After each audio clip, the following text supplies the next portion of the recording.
It's not just, oh, they don't care about their children. Yeah, we do care about our children, and we care about humanity. This is so much bigger than just not wanting to get your shot. Yeah, yeah. I'm sorry to interrupt, Ted. It's Rocco here. Hi, Rocco. Diane, it's really telling in your discussion about slavery.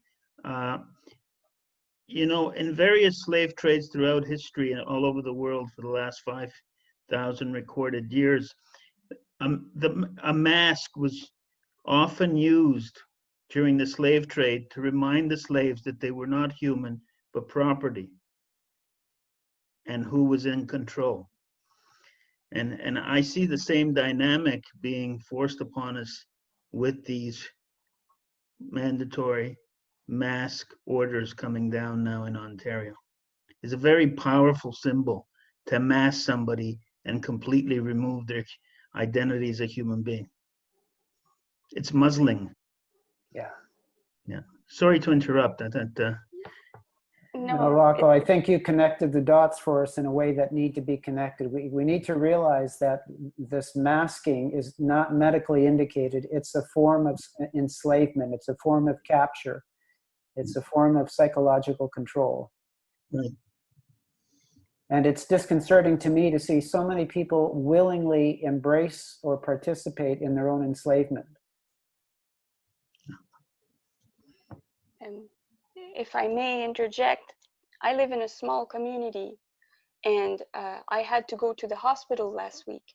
And usually when I go places, I recognize the people of my community. I recognize so-and-so and such and such. And with the masks, I haven't gone out much since this insanity happened. And when I got there, I did not recognize anyone. I couldn't tell how they were feeling.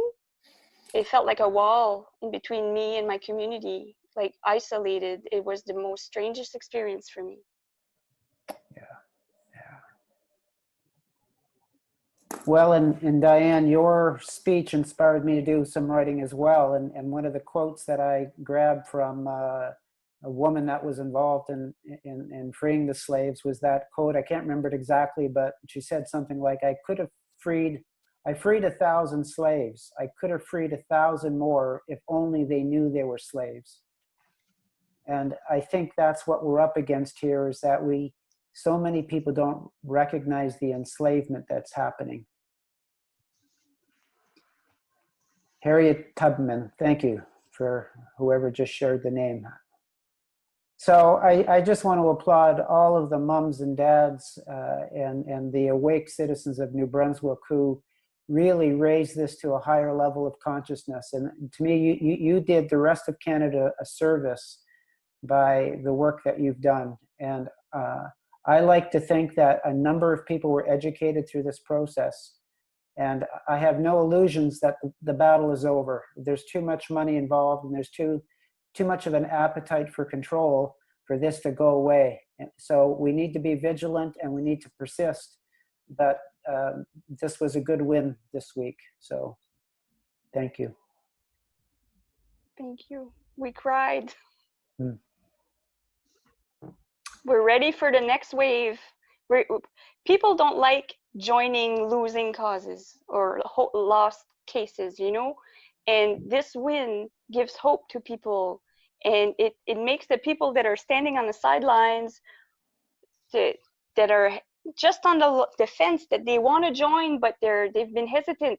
This gives them courage to join us. Beautiful gifts for the rest of us. Thank you. Thank you.